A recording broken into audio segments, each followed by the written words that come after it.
네, 오늘도 붓다의 수행법 아나빠나사티 김열권 법사님과 이승훈 님이 옮긴 책 읽어나가고 있습니다. 오늘은 수행에 적합한 환경 조건에 관한 부분을 읽어볼까 해요. 기질의 분류에 따른 조건. 수행이 자유의 성취를 목표로 하는 것이기에 환경의 호불호나 취향에 영향을 받지 않아야 하지만 그럼에도 불구하고 수행을 시작하는 사람은 자신에게 가장 유리한 장소와 환경을 선택할 수 있는 방법을 찾아내어 환경을 주의 깊게 결정해야 한다. 그러기 위해서는 먼저 수행자 자신의 성격을 알아야 하고 자신의 수행을 돕는 최적의 환경이 어떤 환경인지를 알아야 한다. 수행자는 환경과 자신의 성격 또는 기질이 상호작용하는 원리와 방식을 명확히 이해해야 한다. 또한 그 두 가지가 잘 어울리는지 어울리지 않는지도 파악해야 한다. 그리고 그 두 가지가 매우 잘 어울리는 경우라면 정확히 얼마나 그리고 어느 정도나 어울리는지를 알 수 있어야 한다. 이처럼 수행자는 자신의 기질을 알고 적합한 환경을 선택하고 부적합한 환경을 피해야 한다. 성격과 기질은 전문 용어로 짜리따라고 한다. 짜리따의 어원은 행동이며 이는 반복적인 행동 또는 환경적 자극에 대한 반응이 오랜 기간 동안 축적되어 나타나는 특정한 습관 양식을 의미한다. 성격 또는 기질의 유형은 다음 6가지로 분리될 수 있다. 즉, 욕망형 기질, 분노형 기질, 무지형 기질, 맹신형 기질, 지성형 기질, 사변형 기질 등이다. 지금부터 이들 유형에 대해 자세히 알아보고 그 각각의 유형에 적합한 환경들을 설명하고자 한다. 첫째, 욕망형 기질을 가진 사람에 관해 이야기해보죠. 욕망이나 갈망에 의해 마음이 지배되는 유형이다. 이러한 유형의 사람은 아름답고 매력적인 것을 보고 즐기기를 좋아한다. 그는 깔끔하고 질서정연한 것에 매우 강하게 이끌린다. 또한 음식 맛에 지나치게 민감하며 생활 방식과 장소에 대해 예민하게 반응하며 까다롭다. 이런 유형의 사람은 깔끔하지 않고 더럽고 보기 흉한 환경을 선택하도록 권장한다. 그의 옷은 여기저기 꿰맨 누더기 옷으로 해지고 낡은 천을 소재로 만들어야 한다. 그가 쓰는 바루는 낮은 품질의 철로 만든 것으로 일그러지고 못과 땜질 자국 등으로 투박하게 수선된 것이어야 한다. 이 수행자가 비구라면 그는 불쾌하고 보기에도 흉한 길로 탁발을 나가고 그의 눈에 어떠한 즐거움도 주지 않으며 맛이 없는 음식을 보시받을 수 있는 가난한 곳으로 탁발을 나가야 한다. 그는 무례하고 불유쾌한 방식으로 음식을 보시하는 사람들이 사는 마을로 탁발을 나가야 한다. 몸의 자세는 가능한 한 걷거나 서 있는 자세를 유지해야 하고 앉거나 눕는 자세는 가급적 피해야 한다. 그는 그 밖에 다른 것들에 있어서도 이와 같은 원칙에 의해 용의주도하게 환경을 조성해야 하고 욕망이나 강한 집착을 불러일으킬 수 있는 어떠한 상황도 선택해서는 안 된다. 그가 사용하는 물건은 푸른색이나 그와 유사한 어두운 색상이어야 한다. 만약 그가 집중의 대상으로 가시나, 즉 원반, 가시나의 색상을 이용하고자 한다면 그는 파란색 가시나 원반을 선택해야 한다. 요약하면 욕망형의 기질을 가진 수행자가 선택해야 하는 여러 가지 것들은 불육해하고 더럽고 추하고 거친 것이어야 한다. 왜냐하면 그러한 특성들이 그의 수행에 적합하고 유리하기 때문이다.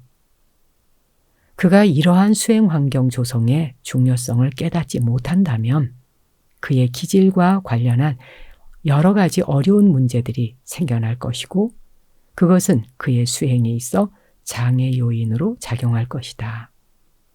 이제 두 번째는 분노형 기질을 가진 사람. 이 유형의 사람은 쉽게 화를 내고 조급하고 이유 없이 짜증을 부리기도 한다. 분노형 기질을 가진 사람은 욕망형 기질과는 정반대인 환경을 선택해야 한다. 그는 모든 것이 깔끔하고 질서정연하고 아름답고 눈에 즐거움을 주는 환경에서 사는 것이 수행에 도움이 된다. 그의 주거지는 완벽할 만큼 단정하고 깨끗하고 신선하여 짜증나게 하는 것이 없어야 한다. 그의 옷은 우수한 품질과 보기 좋은 색상에 나쁜 냄새가 나지 않는 매끄럽고 훌륭한 재질의 옷이어야 한다. 만약 비구라면 교양 있고 예절 바른 사람들이 사는 곳으로 탁발을 가야 한다. 그가 살아야 할 환경은 절대 우울한 곳이어서는 안 된다. 그는 서 있거나 걷기보다는 앉거나 누워서 많은 시간을 보내는 것이 적합하다. 다른 세세한 것들도 이와 같은 원칙에 따라 준비해야 한다. 색상에 있어서는 자극적이지 않은 어두운 녹색을 택해야 한다. 그 다음 세 번째가 무지형 기질을 가진 사람입니다. 이 유형의 사람은 게으르고 항상 잠이 많고 비활동적이다. 천성적으로 그는 생기라고는 없으며 깨어있지 못하다. 이러한 유형의 사람은 맑고 밝으며 넓고 탁 트인 개방적인 곳이 적합한 환경으로 권장된다. 예를 들면 그의 숙소는 가려진 곳보다 전망이 트인 곳이 좋으며 밝고 환한 곳이어야 한다. 옷은 분노형 기질의 사람과 같이 우수한 품질의 옷이어야 하고 음식 또한 분노형 기질의 사람과 같아야 한다. 그리고 사용하는 용구나 기타 물건들은 크기가 좀 큰 것이어야 한다. 심지어 그가 사용하는 가시나 원반도 그가 만들 수 있는 가장 큰 것이어야 한다. 행주좌와 걸어가거나 잠잠히 머물거나 누워있거나 그리고 앉아있거나 이렇게 행주좌와의 네 가지 자세들 중에서 서 있거나 걷는 자세를 유지하는 것이 그의 수행에 도움이 된다. 맹신형 기질을 가진 사람에 관한 이야기인데요. 이 유형의 사람은 그 의문시되는 것들을 제대로 이해하지 않은 채 쉽게 믿고 섣불리 신뢰하여 신앙의 대상으로 받아들인다. 이런 유형의 사람들에게는 분노형에 해당되는 모든 사항들이 다 적용된다. 맹신형의 사람은 사고력과 지성을 자극하는 환경에서 지내는 것이 유익하다. 그리고 올바른 방식으로 그에게 조언하고 그의 상상력을 자극하는 사람들 곁에서 살거나 어울려야 한다. 이제 마지막으로 여섯 번째, 사변형 기질을 가진 사람에 관한 말입니다. 이 유형의 사람은 마음이 끊임없이 움직이지만 지성적이지는 않다. 그의 생각은 원칙 없이 들떠서 이리저리 방황하며 어떤 것도 확신하지 못한다. 이런 유형의 사람에게 적합한 환경은 사변을 자극해 혼란을 야기하지 않으며 더 많은 문제를 일으키지 않는 환경이다. 그의 주거지는 작지만 단정하고 깨끗하고 충분히 밝은 곳이어야 한다. 그는 몇 개의 간단한 필수품만을 지녀야 하고 무의미한 담론에 몰두하는 사람들과 어울려서는 안 된다. 지금까지 6가지 이제 기질을 가진 사람에 대한 이야기를 했고요. 이제 이것을 요약해 놨습니다. 욕망형은 욕망에 의해 지배되므로 그 해독제로서 불유쾌한 것들을 이용해야 한다. 분노형은 쉽게 화를 내므로 그 해독제로 깨끗하고 깔끔한 것들을 이용해야 한다. 무지형은 미혹되기 쉬우므로 그 해독제로서 넓고 개방된 밝은 숙소가 필요하다. 맹신형은 너무 쉽게 믿음으로 그를 위한 해독제로 명확하고 질서정연한 원칙을 따라 생활해야 한다. 지성형은 이해를 중시하므로 자신의 지성을 이용하여 스스로 사유해야 한다. 사변형은 올바른 사유를 자극하는 환경을 해독제로 사용해야 한다. 수행자가 자신을 성찰하고 자신의 성격이나 기질을 올바로 알아 적합한 환경을 선택할 때 그는 수행자로서 자립적인 수행의 길을 갈 수 있을 것이다. 뿐만 아니라 그는 자신의 성격과 기질에 가장 적합한 집중을 위한 수행 주제를 선택할 수 있다. 만약 그가 욕망형이라면 그는 10가지 혐오의 명상 주제들 중에 하나를 사용해야 한다. 분노형이라면 4가지 거룩한 마음가짐, 자, 비, 희, 사의 사무량 중에 하나를 사용해야 한다. 무지형은 지, 수, 화, 풍의 4대 요소 관찰을 선택해야 한다.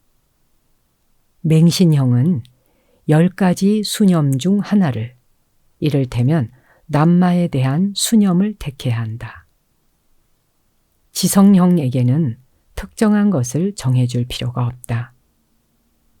사변형은 호흡에 대한 마음 챙김이나 가시나 원반을 이용한 집중처럼 마음을 고요하게 만드는 명상 주제를 선택해야 한다.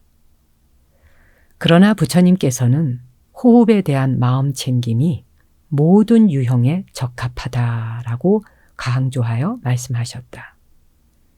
만약 여러 가지 다양한 기질을 가진 사람이라면 그는 명상 주제를 선택할 때 자신의 가장 강한 기질을 고려한 다음 2번째로 강한 기질을 고려해야 한다.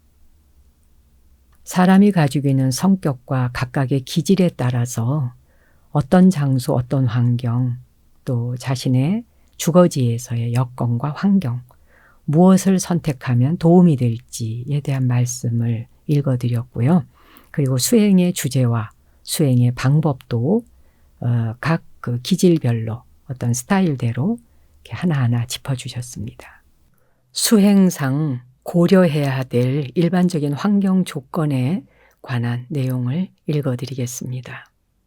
지금까지 내적인 조건, 즉 여러 성격 유형들을 다루었으며 이제 외적인 조건을 이야기할 차례이다.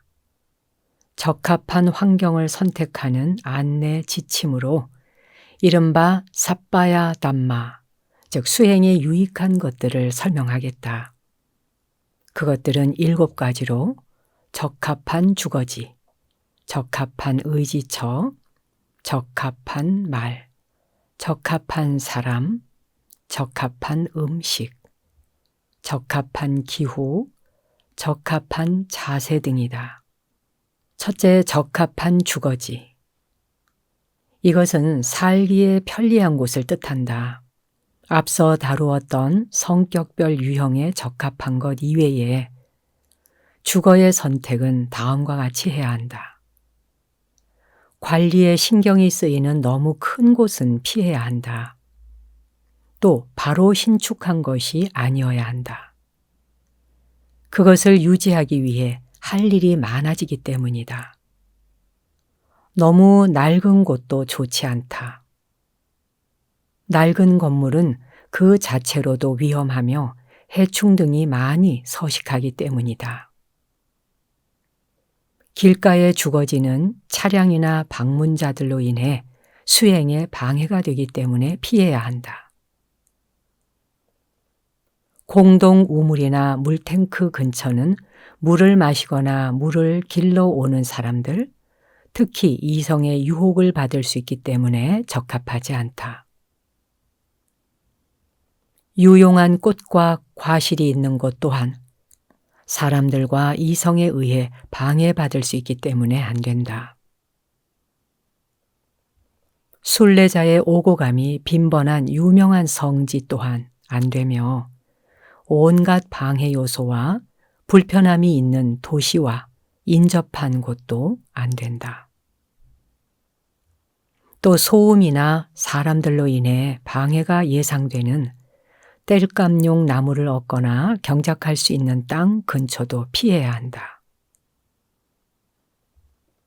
성질이 사나운 사람들이나 이성 등은 멀리해야 하며 가급적이면 어떤 식으로든 부적합한 것들이나 사람들이 있는 근처는 안 된다. 사람들의 오고 감이 계속 이어지는 부두 근처는 안 된다. 인가와 너무 멀리 떨어진 곳은 사람들이 보시하기 힘들고 오해로 인한 문제를 일으킬 소지가 있으므로 안 된다. 국경선 지역 또한 안 된다. 그 지역은 검문이 심하고 국경 분쟁이 발생할 경우 수행자가 위험에 처할 수 있기 때문이다.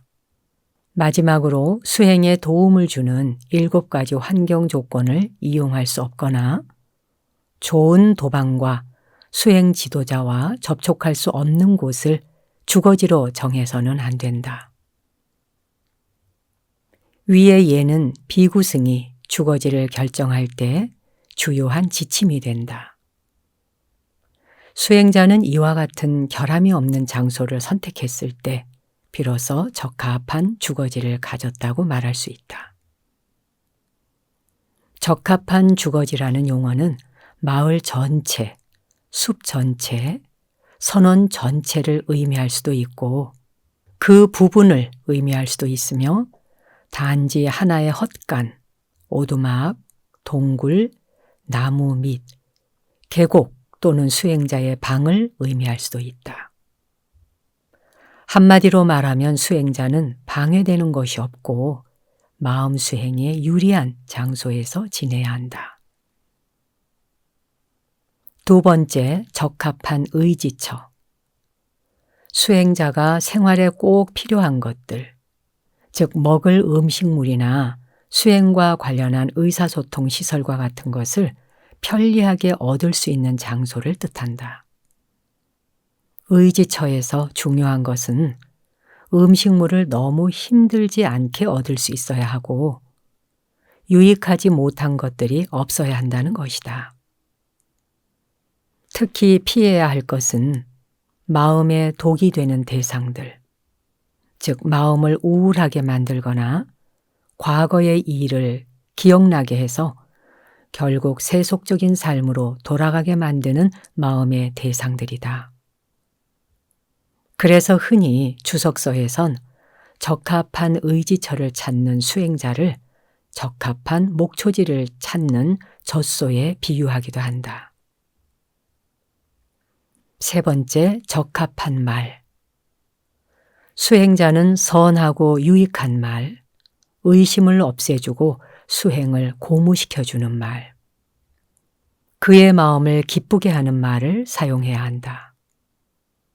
이는 수행을 성공으로 이끈다.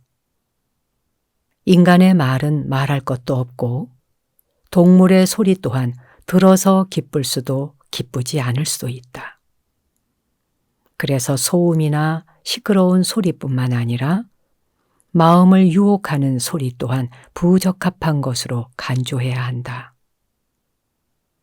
이와 대조적으로 선하고 유익한 말은 수행자의 수행력을 강화시키고 수행 동기를 고취시켜주며 그의 의무에 대한 이해력을 높여 지혜를 증장케 하므로 적합한 말로 간주된다.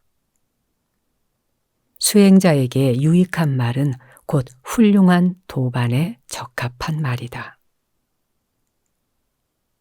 4번째, 적합한 사람. 남녀를 막론하고 수행자 주변의 사람들, 즉 스승, 친구들, 동료 수련생들, 그리고 후원자들이 서로 조화롭게 지낼 수 있다면 그들은 모두 적합한 사람들에 해당한다. 스승의 역할은 수행자의 정신을 고양시켜주는 것이다. 그의 동료, 즉 도반들의 역할은 그의 동행자가 되어주고 그를 안심시키는 것이다. 평신도와 후원자들의 역할은 꾸준히 수행자를 도와 그가 빠르고 순탄하게 수행의 진보를 이룰 수 있도록 돕는 것이다. 다섯째, 적합한 음식. 앞서 언급한 성격 유형별 방식대로 수행자의 기질에 적합한 음식을 말한다. 적합한 음식이란 몸에 영양을 공급해주고 병들지 않게 보호해주는 음식이다. 수행자는 그러한 음식을 먹는 진정한 목적을 이해하고 있어야 한다.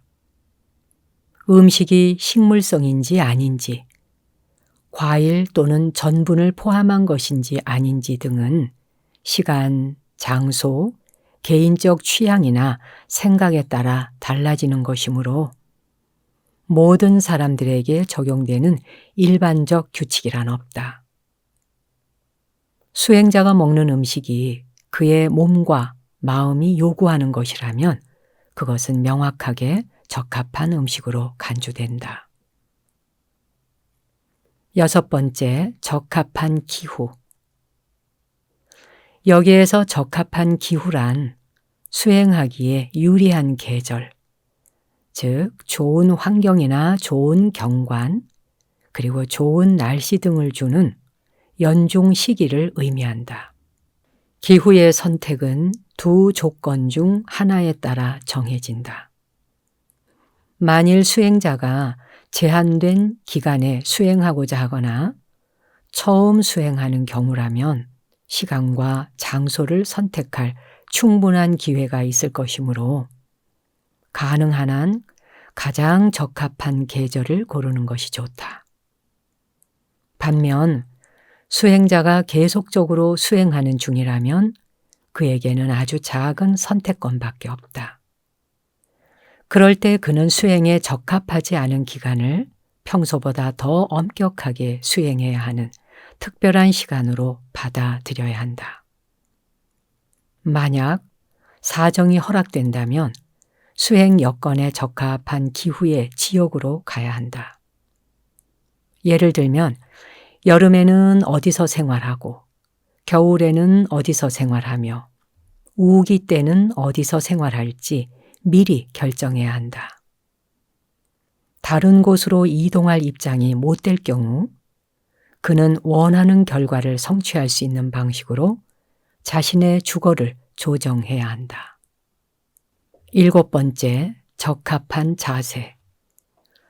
이것은 수행에 유익한 네 가지 자세, 즉 앉기, 눕기, 서기, 걷기를 말한다.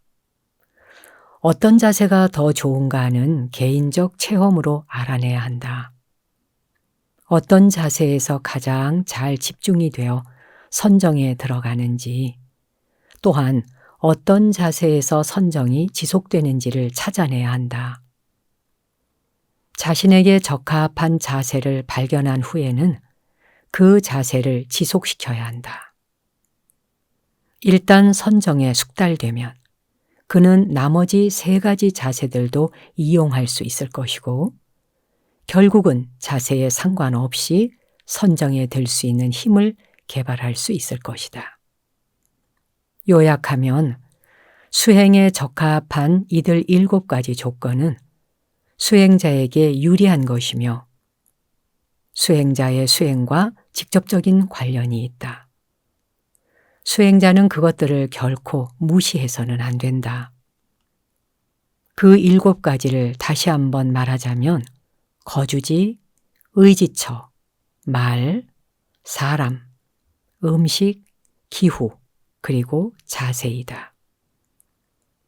이 조건들을 잘 선택하면 할수록 수행자는 더욱 즐겁고 상쾌해질 것이며 수행의 피곤함과 지루함을 효과적으로 덜어낼 수 있다.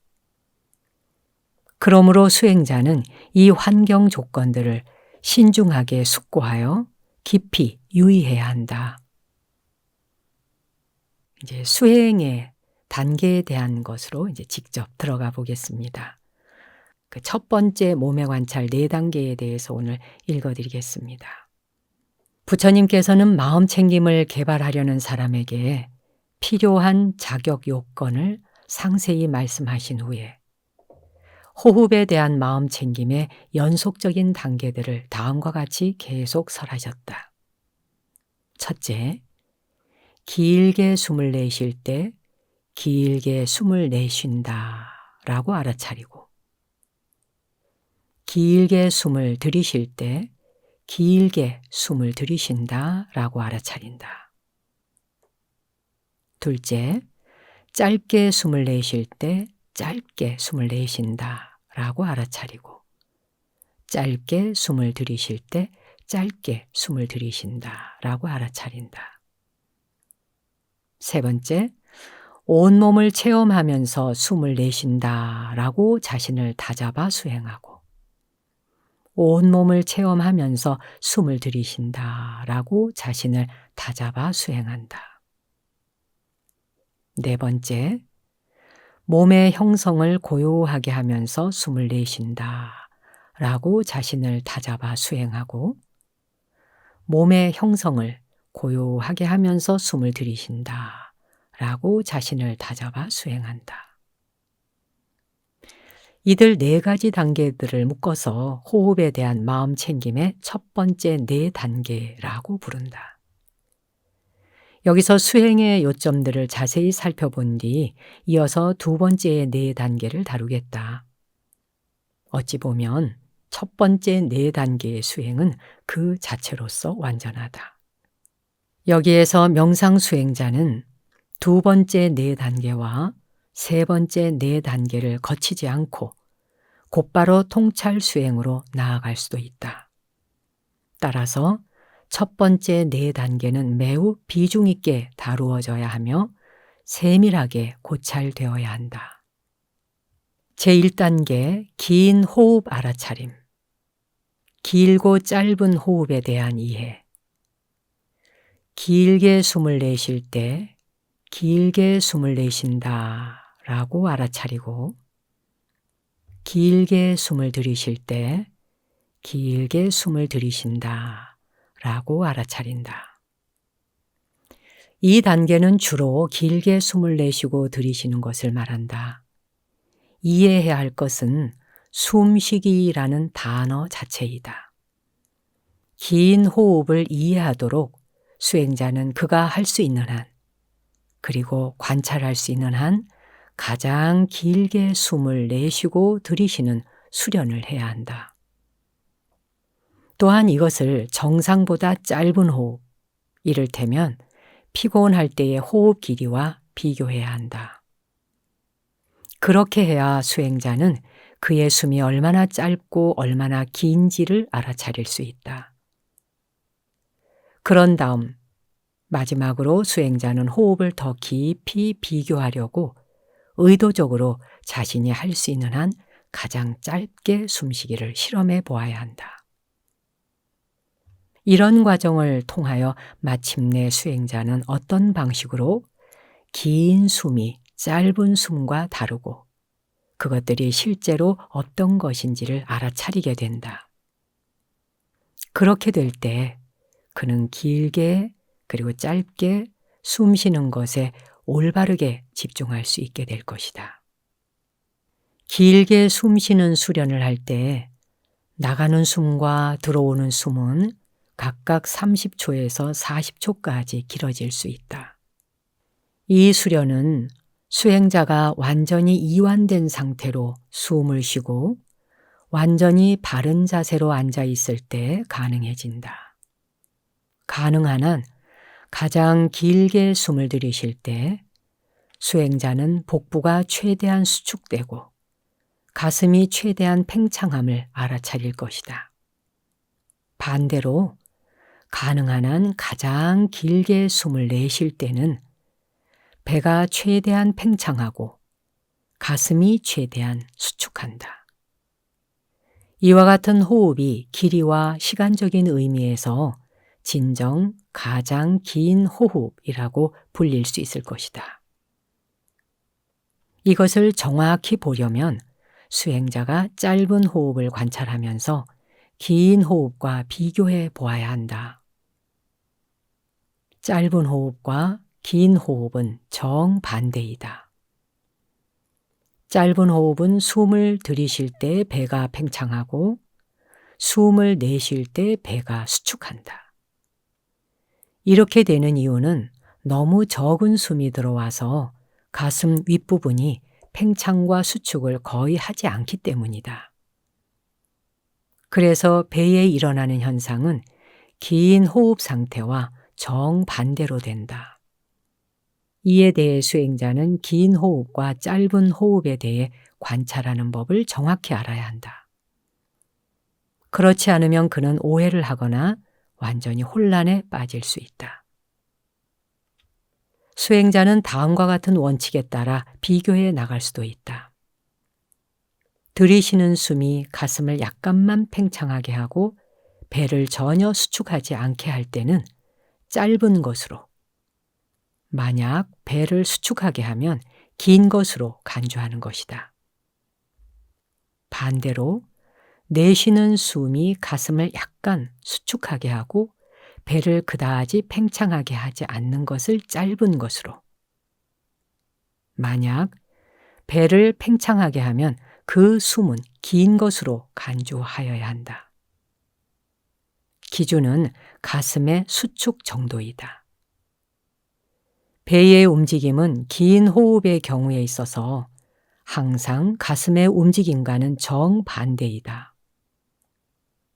호흡의 원리를 신중하게 연구한 사람은 이러한 설명을 쉽게 이해할 것이다. 주석서에는 긴 호흡에 대해 두 종류의 동물들을 비교해 보라고 권장한다. 코끼리 같은 동물은 쥐나 토끼 같은 동물보다 호흡의 길이가 더 길다.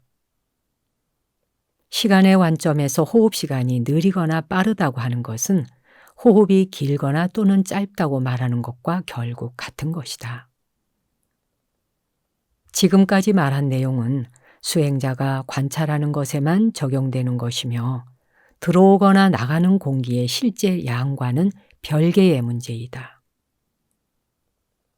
제1단계 관찰에서 또 하나의 요점은 호흡이 무거운지 가벼운지, 거친지 섬세한지 등에 대한 알아차림이다.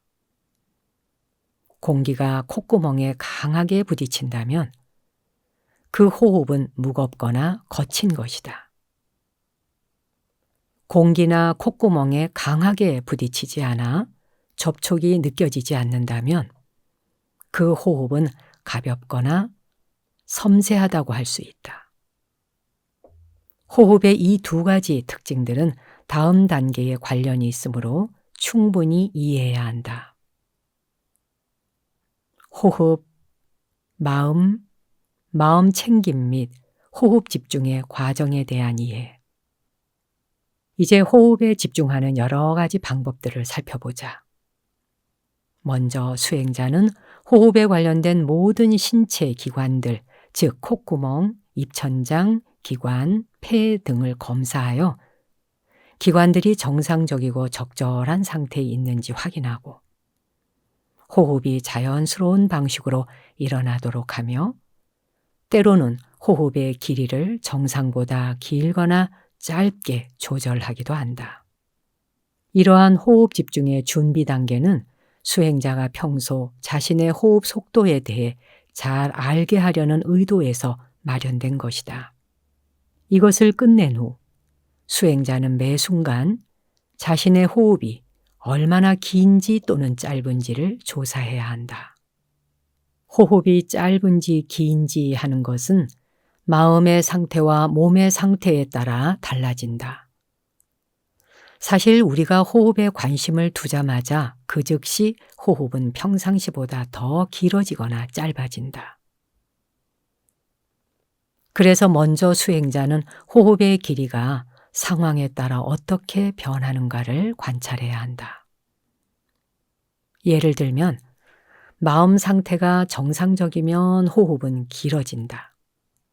반면에 마음 상태가 화가 났거나 불쾌할 때는 호흡이 짧거나 급해진다.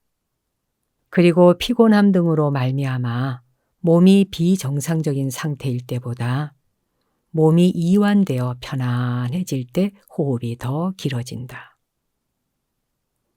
호흡이 어떤 상태에서 일어나건 수행자가 호흡에 집중하자마자 그 호흡은 자연스럽게 길어진다. 수행자는 이런 측면에서 호흡의 변화를 잘 알아차려야 한다.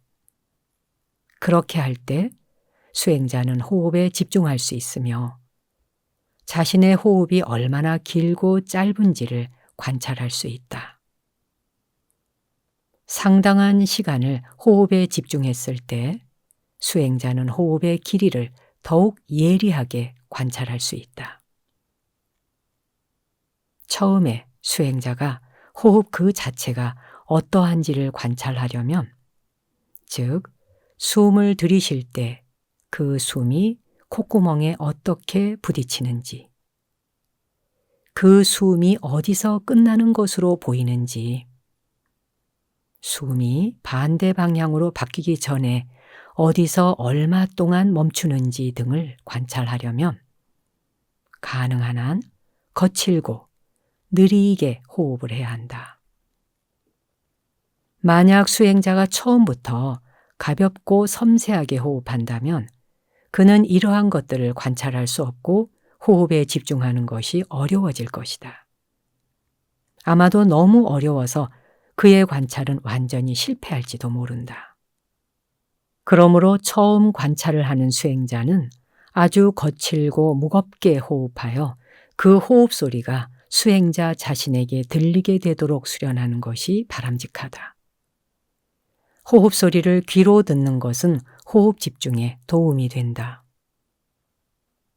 실제로 호흡에 마음 챙김을 확립하는 것은 공기 그 자체에 집중하는 것이 아니라 공기가 부딪히는 피부의 접촉 지점에 집중하는 것이다. 공기는 너무나도 섬세하고 무형적이어서 관찰하기가 매우 어렵다. 그러나 공기가 피부의 표면, 즉 예민한 지점에 부딪힐 때 공기의 존재를 주시하고 그 접촉되는 지점과 기관을 관찰하기가 쉽다. 그리고 또한 그 소리가 들릴 때 호흡이 얼마나 긴지 또는 짧은지를 관찰하기 쉬워진다. 이것이 호흡 관찰을 시작할 때 호흡을 거칠게 하는 이점이다. 수행의 나중 단계에서도 수행자는 호흡에 익숙해지고 그것이 습관이 될 때까지 깊고 무겁게 호흡하는 것이 이롭다는 것을 알게 될 것이다. 이것은 신체 건강에 좋은 것은 말할 것도 없고 이어지는 다음 단계의 수행에서도 항상 유익하다. 그러므로 기회가 생길 때마다 자연스러운 방법으로 깊고 무겁게 호흡하는 법을 스스로 수련하는 것이 효과적일 때도 있다. 이제 우리는 호흡에 주의력을 기울인 결과 어디에서 호흡이 자연스럽게 길어지게 되는 원인에 대해 살펴볼 때가 됐다. 이러한 집중은 단순히 저절로 들어오고 저절로 나가는 호흡에 주의력을 고정하는 행위이다. 그것은 특정한 상태와 특정한 시간 속에서 호흡을 관찰하는 것이라고 말할 수도 있다. 그러나 명상수행 안내 책자와 아비담마에서 발견할 수 있는 호흡 관찰을 분명하고 생생하게 정의 내리는 것은 더욱 중요하다. 즉, 전심전력으로 마음 챙김하여 마음을 호흡에 묶어두는 것이라고 정의할 수 있다. 그러므로 이제 우리는 적어도 3가지, 즉 호흡, 마음 챙김을 공부해야 한다. 또한 이렇게 마음을 호흡에 둠으로써 나타나는 여러 가지 결과들을 공부해야 한다. 이 세 가지 중 첫 번째인 호흡은 이미 다루었다. 이제 두 번째 연구 과제인 마음을 다룰 차례이다. 이전에는 마음이 세속적인 모든 대상들에 몰두하고 있었다. 그러나 지금은 그러한 대상들을 놓아버리고 전심전력의 마음 챙김으로 호흡에 단단히 집중되어 있다. 마음은 지금까지 그러했던 것처럼 세속적인 대상들과 섞이는 것을 더 이상 허락하지 않을 것이다. 세 번째 연구 과제인 마음 챙김은 건전한 정신적 요소, 즉 마음 부수 중의 하나이다. 마음 챙김은 마음을 일으키거나 끌어내는 일을 하고 마음을 호흡에 묶어두는 일을 한다. 그래서 이러한 마음 챙김 요소의 힘을 통하여 마음은 불건전함으로부터 자유로워지고 건전함을 성취할 수 있다. 이 과정에서도 여전히 오직 집중만이 있으며 지혜, 즉 ඥා나는 아직 생겨나지 않은 상태이다. 그래서 그것을 준비 작업이라고 말한다. 이러한 준비 작업은 우리가 위닦가, 즉 일으킨 생각이라고 부르게 될 선정의 한 구성 요소로 분류되는 마음 활동의 한 요소이다. 위에서 설명한 집중의 방식은 호흡의 장단, 길이 등에 대한 지혜와 암 등이 저절로 일어나도록 준비하는 역할을 해준다. 호흡이 들어오고 나갈 때 마음 챙김으로 마음이 호흡에 묶여 있을 때 마음은 호흡을 따라서 들어오고 나간다. 그때 지혜가 저절로 일어난다.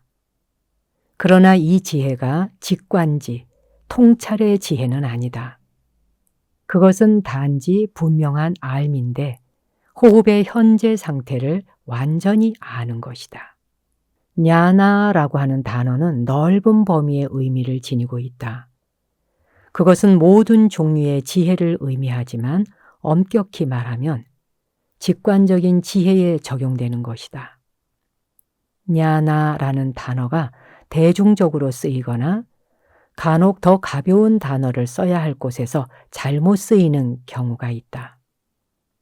어떤 스승들은 심지어 나는 길게 숨을 들이쉬고 있다를 알아차리는 것도 일종의 ඥ아나라고 분류하는데 이것은 불필요한 혼란을 일으킬 수 있다. 아나빠나사티를 수행할 때 처음부터 분명한 알매 지혜가 생겨난다. 길게 호흡하는 것에 집중하자마자 수행자는 나는 길게 호흡한다 라는 것을 알아차리게 되는 것이다. 마지막으로 살펴볼 연구 과제는 마음을 호흡에 둠으로써 나타나는 여러 가지 결과들에 대한 공부이다. 호흡에 대한 이러한 마음 집중은 다음과 같은 순서로 그 결과가 나타난다. 첫째, 집중에 성공한다. 오랫동안 호흡 집중을 수련한 후에 수행자는 마침내 성공적으로 집중하게 된다. 그 결과 그의 마음 속에서 처음으로 건전한 마음의 부수인 열의가 생겨난다. 둘째, 열의가 일어난다.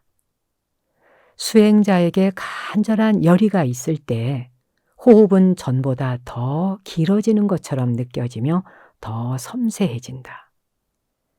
열의가 일어난 후 첫 단계에 그렇게 되지 않더라도 나중 단계에서 호흡은 더 섬세해진다. 그리고 수행자가 이러한 열의의 힘 덕분에 더 길고 더 섬세한 호흡에 한동안 마음 챙김을 확립할 때 다음과 같은 것을 경험한다. 셋째, 환희가 일어난다. 환희라고 하는 용어는 삐띠의 가벼운 형태를 의미한다. 삐띠는 초선정의 5 구성 요소 중 하나로 나중에 다루게 될 하나의 건전한 마음 부수이다. 이 환희의 힘으로 호흡은 더욱더 길어지고 섬세해지며 수행자의 마음 챙김은 아주 굳게 확립되어 집중 대상을 떠나지 않게 된다.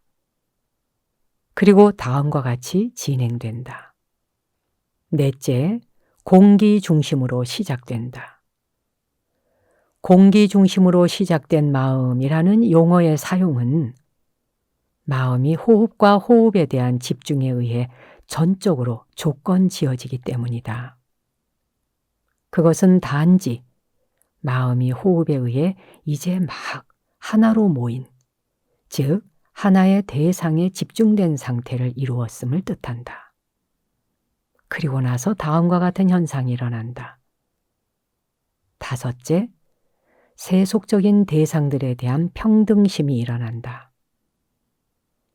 여러 가지 장애들이 이제는 마음을 방해하지 못한다. 평등심이 분명하게 드러난다. 그러는 동안 다음과 같이 진행된다. 여섯째, 호흡은 익힌 표상이라는 마음의 표상으로 대체된다. 이 표상은 여러 가지 모양으로 마음의 눈에 아주 분명하게 나타난다. 그 모양은 사람마다 다르며 이러한 마음의 표상이 잘 개발되었을 때 다음과 같이 말할 수 있다. 일곱째, 마음 챙김이 저절로 된다. 마음 챙김이 집중이라는 그 기능을 충족시킬 뿐 아니라 하나의 마음 붓으로서 명백해진다. 마음 챙김이 끊어지지 않고 이루어지므로 쌈빠잔나, 즉 분명한 알미 일어난다. 그러나 이 시점에서 새로운 이름을 부여하여 다음과 같이 말한다. 여덟째, 지혜가 분명해진다. 이 지혜가 정확히 무엇을 의미하는지는 그 지혜가 생겨나는 수행상 특정한 단계에 따라 다르다. 지금 수행의 첫 단계에서 생겨나는 지혜란 단지 분명한 알을 말하며 그것은 단지 길게 숨을 내쉬고 있다 또는 길게 숨을 들이쉬고 있다라는 사실을 알게 되는 지혜이다. 아홉째, 몸 또한 분명해진다. 호흡은 물질적 몸의 한 부분이므로 까야, 몸이라고 부른다. 엄격히 말해 호흡은 물질의 구성 성분임이 분명하지만 정신적 몸이기도 하다. 호흡에는 우리가 정신적 몸이라고 부르는 의식과 그 부수들인 열이, 환희 등이 모두 현존한다. 그러나 지금은 호흡 수행의 시작 단계이므로 수행자가 오직 호흡, 즉 물질적 몸에 집중하는 것에 목표를 두고 있기 때문에 몸은 물질적 몸을 가리키며 특히 호흡을 지칭한다. 몸, 즉 다시 말하면 호흡을 알아차림할 때 마음 챙김이 확립되고 지혜가 생겨난다. 그래서 세 가지가 모두 현존한다. 이렇게 해서 수행자의 마음은 성공적으로 다음 단계로 나아간다. 10번째, 몸에 대한 마음 챙김의 확립이 완전히 성공한다. 단지 긴 호흡에 집중하는 이 첫 단계만으로 몸에 대한 마음 챙김의 확립이 성공할 수 있다. 이 10가지 과정 중 1에서 3항에서는 호흡의 길이가 3가지 형태로 나타난다. 첫째, 호흡이 자연스럽게 길고 느리다. 두 번째, 간절함, 즉 열이가 생겨남에 따라 호흡이 더 길어진다. 셋째, 간절함 다음에 생겨난 환희로 말미암아 호흡이 더욱더 길어진다. 호흡의 또 다른 형태들은 다음의 3가지 경우로 포착될 수 있다.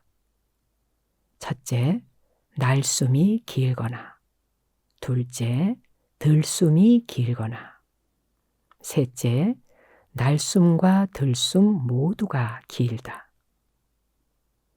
이 세 가지는 앞서 열과한 호흡의 길이의 세 가지 형태와 결합할 때 모두 9가지가 되어 호흡 길이의 9가지 형태로 알려져 있다.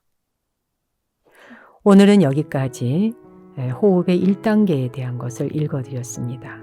2단계와 3단계는 같은 내용이기 때문에 여러분이 혹시 참고하고 싶으신 분은 책을 직접 읽어보시는 것도 도움이 될 겁니다.